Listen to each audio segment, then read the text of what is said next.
अंडा कैसा लगा और मेरी फुल वीडियो देखिए ताकि आपको पता चले कि मैंने कैसा अंडा बनाया।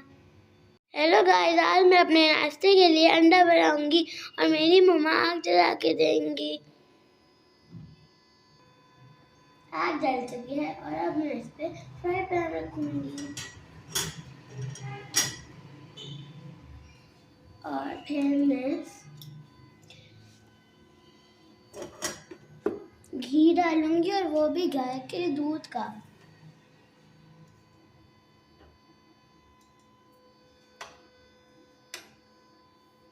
अब ये गर्म होगा, उतनी देर में हम अंडा भी थोड़ी देर में डाल देंगे।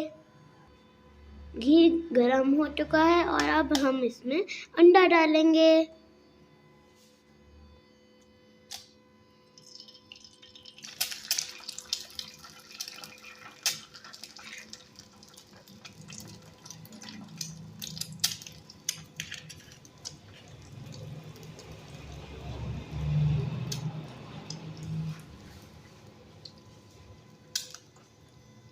बंद कर दो।